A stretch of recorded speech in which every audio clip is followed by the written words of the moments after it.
Estamos rodeados de uma grande nuvem de testemunhas. O que significa isso? Eu quero provar para você que muitas pessoas, eu acho que 90%, interpreta esse versículo errado. Lendo e explicando a Bíblia Sagrada, Hebreus capítulo 12, paz seja convosco. Deus abençoe meus irmãos e amigos que estão me ouvindo através da rádio Boas Novas, de Cabo Frio, 105.9 FM. Um abraço a todos de Cabo Frio, São Pedro da Aldeia, Araruama e região dos Lagos. Bem, antes de nós falarmos sobre a nuvem de testemunha, eu quero indicar para você a Bíblia Palavra-Chave. Além de explicações como essa que eu vou fazer, ela tem cada palavra explicada, o seu significado em hebraico ou em grego.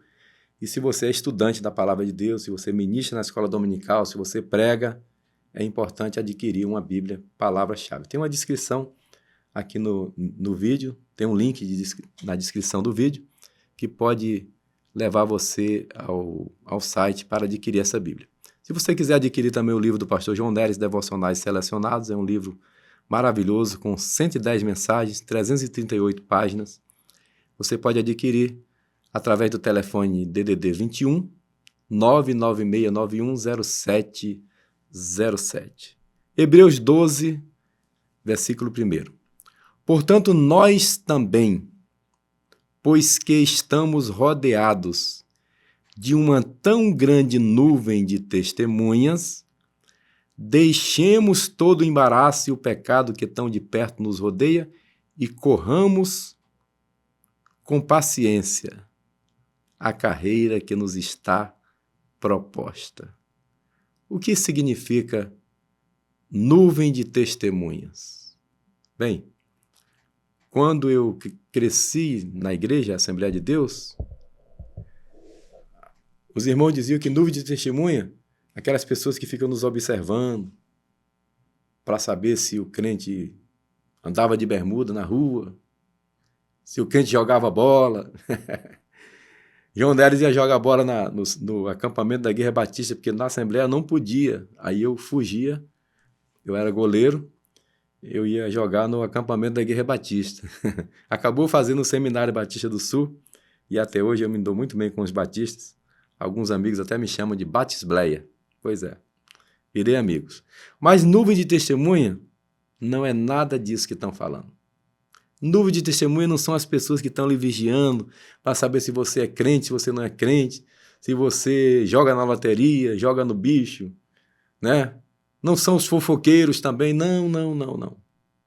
Queridos, portanto, nós também, significa que ele está continuando o que ele estava falando lá atrás. O que é que ele estava falando lá atrás?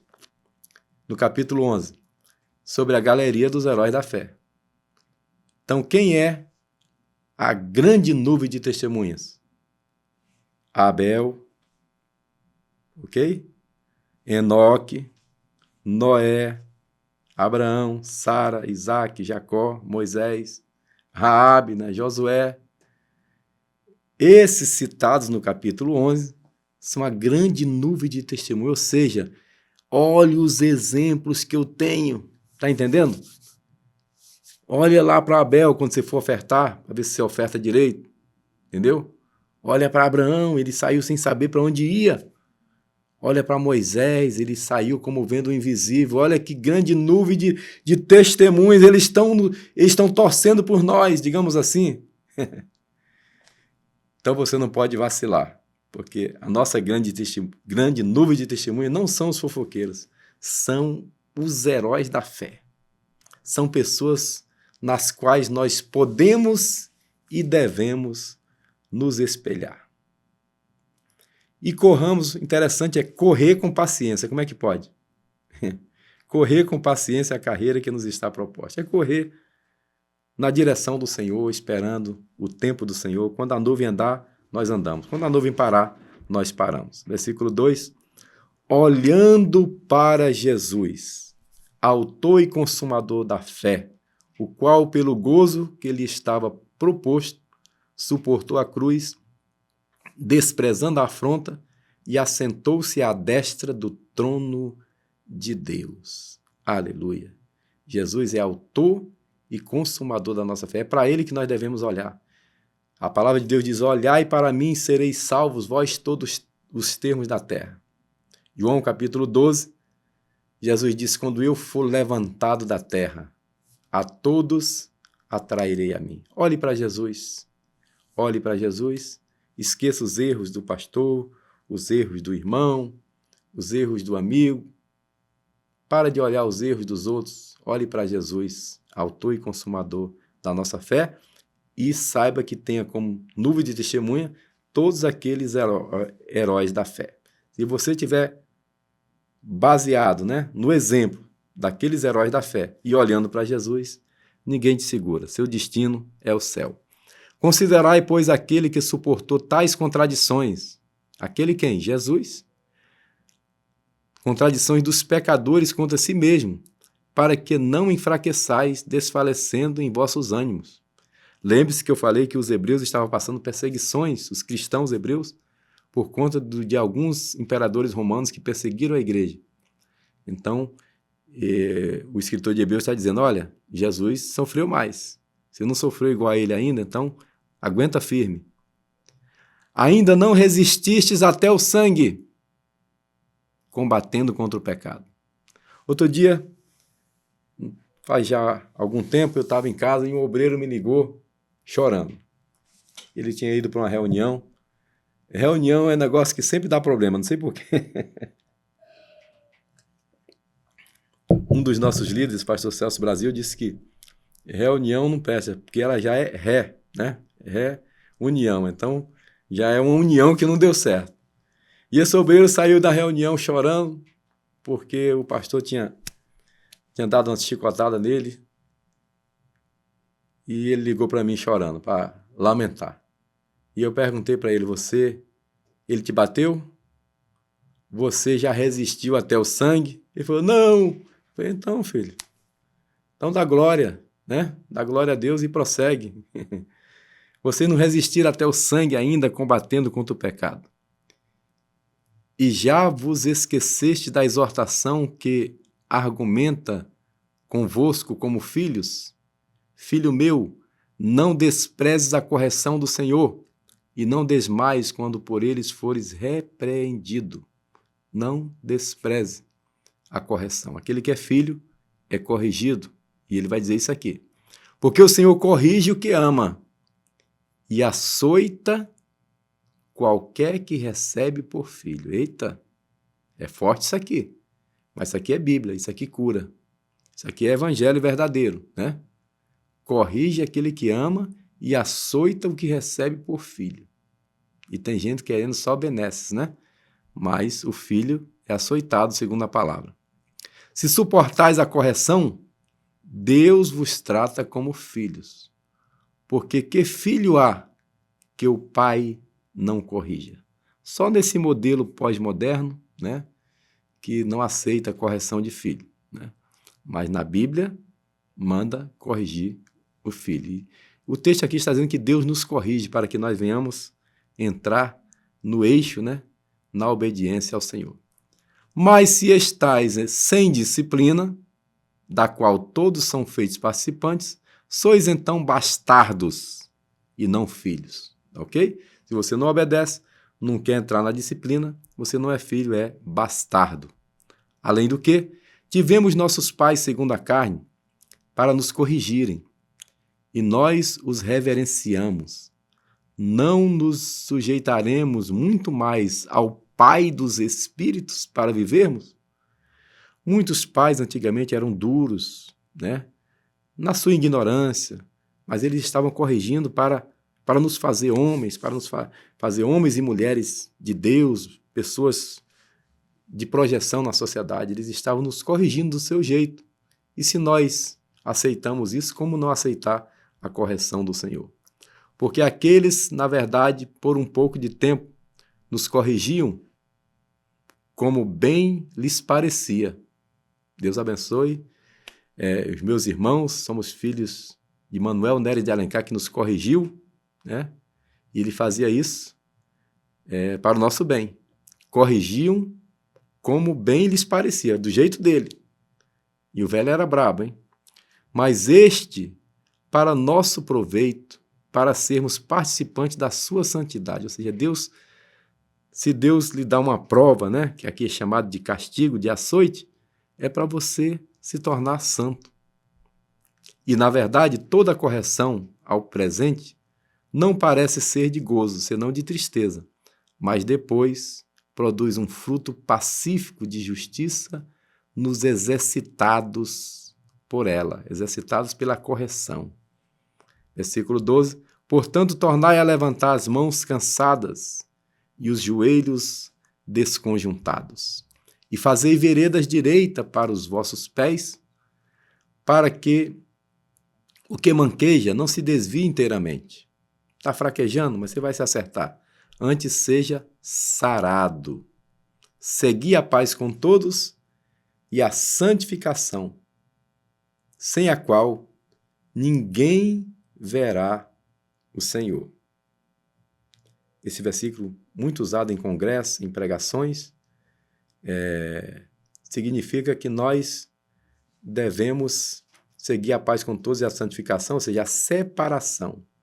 A palavra santo, tanto em hebraico, que é kadosh, e em grego, que é hagios, quer dizer separado. E sem essa separação, ninguém verá o Senhor. Tendo cuidado de que ninguém se prive da graça de Deus e que nenhuma raiz de amargura brotando vos perturbe e por ela muitos se contaminem. Muitas pessoas desenvolvem um câncer, morrem mais cedo porque deixam uma palavra ferir e aquilo cria uma raiz de amargura. Que Deus tenha misericórdia e te liberte de toda raiz de amargura, porque isso não faz bem. Que você possa ser livre da liberdade dos filhos de Deus pelo sangue de Jesus. E ninguém seja devasso ou profano como Esaú, que por uma refeição vendeu seu direito de primogenitura. Opa! Aqui no capítulo 12 vai falar de uma coisa que eu gosto muito na Bíblia. Primogenitura. Porque aqui vai chamar a igreja de primogênitos inscritos no céu. Ok? E aqui tem coisa interessante, não sai daí, tá? Porque bem sabeis que querendo ele quem? O tal de Esaú, o irmão de Jacó, ainda depois herdar a bênção, foi rejeitado, porque não achou lugar de arrependimento e ainda que com lágrimas o buscou. Bem, Deus conhece se o teu choro é verdadeiro ou se são lágrimas de crocodilo, como dizem. Ele não estava arrependido de coração. Ele desprezou a primogenitura. E aí foi rejeitado. Porque não chegastes ao monte palpável, Monte Sinai, Monte Horebe, aceso em fogo, onde Moisés foi, e a escuridão e as trevas e a tempestade, relâmpagos, trovões, lembra? E Deus disse para Moisés, sobe aqui, Moisés. E lá ele ficou 40 dias e 40 noites. E ao som da trombeta, verso 19, e à voz das palavras, a qual os que ouviram pediram que se lhe não falasse mais. Disse, Moisés, fala com ele. Deixa a gente aqui esperando, né? Tem gente que é acomodado, não quer ver Deus face a face, não quer entrar no mistério, não quer entrar no Santo dos Santos. Assim eles fizeram. E Moisés foi. Porque não podiam suportar o que ele lhes mandava. Se até um animal tocar o monte, será apedrejado ou passado com um dardo. Porque Deus estava no monte falando com Moisés. Que reverência! E tão terrível era a visão que Moisés disse, estou todo assombrado e tremendo. O homem que escreveu a lei, que recebeu de Deus 2 tábuas fresquinhas, diz o pastor Jezeel Gomes que Moisés foi o primeiro a usar o tablet, né? Que Deus deu para ele 2 tablets prontos, com as leis, ó. Jeová escreveu com o próprio dedo, né? Já era touchscreen no modelo de Jeová, né? Aleluia. Hoje nós só estamos tentando chegar no modelo de Jeová. E era tão terrível a visão que Moisés se assombrou e tremeu. Mas chegastes, vocês, igreja, chegastes aonde? Ao Monte Sião, e à cidade do Deus vivo, a Jerusalém celestial, e aos muitos milhares de anjos. Eu preguei semana passada uma mensagem, estamos subindo para Jerusalém. Esqueci de citar esse versículo. Nós vamos chegar ao Monte Sião. Nós já chegamos pela fé. Monte Sião é em Jerusalém. A cidade do Deus vivo, Jerusalém. Jerusalém celestial, aos muitos milhares de anjos. E agora, a universal Assembleia, Eclésia, e Igreja dos primogênitos que estão inscritos nos céus. E a Deus, juiz de todos os espíritos dos justos aperfeiçoados. Eita glória! Aqui tem muita coisa. Universal e católico é a mesma coisa, tá? Católico é o sentido pleno da palavra, tá? Então a igreja católica significa universal. Nós somos católicos e também apostólicos. Eu só não sou romano, tá? Católicos e apostólicos, todos os cristãos são. Agora, romano, somente a igreja de Roma, que tem sede lá no Vaticano. Primogênitos, plural. Primogênito eu falei que é protótocos, aquele que tem a preeminência. Pois bem, ele chama agora os crentes de primogênitos. Primeiro está se referindo aos heróis da fé e depois a nós juntamente com eles. Ou seja, todos nós na nova aliança somos primogênitos. Não precisa o João brigar com o Lucas, nem o Lucas brigar com o João, porque todos somos primogênitos em Cristo. Aleluia! Que coisa linda! É assim que nós chegamos a Jerusalém celestial. 24. E a Jesus, nós chegamos a Ele, a Jesus, o mediador de uma nova aliança, aquele que foi citado lá no capítulo 8 como ministro do santuário, no 9 como aquele que realizou o sacrifício perfeito, né? No 10 fala que ele entrou com o próprio sangue. Nós chegamos a Ele, ao mediador da nova aliança e ao sangue da aspersão. Nós chegamos ao sangue da aspersão, que era jogado no tabernáculo. O sangue de Cristo, que fala mais alto que o sangue de Abel. Vede que não rejeiteis ao que fala, porque se não escaparam aqueles que rejeitaram o que na terra os advertia, muito menos nós se desviarmos daquele que é do céu. Como diz lá no capítulo 2, como escaparemos nós se não atentarmos para tão grande salvação? A voz do qual moveu então a terra, mas agora anunciou dizendo, ainda outra vez comoverei, não só a terra, senão também o céu. E esta palavra, ainda uma vez, mostra a mudança das coisas móveis como coisas feitas, para que as imóveis permaneçam. Aleluia. Deus dá valor àquilo que é invisível. Por isso, tendo recebido um reino que não pode ser abalado, o reino de Deus, retenhamos a graça pela qual sirvamos a Deus agradavelmente com reverência e piedade. Porque o nosso Deus é um fogo consumidor. Que capítulo extraordinário!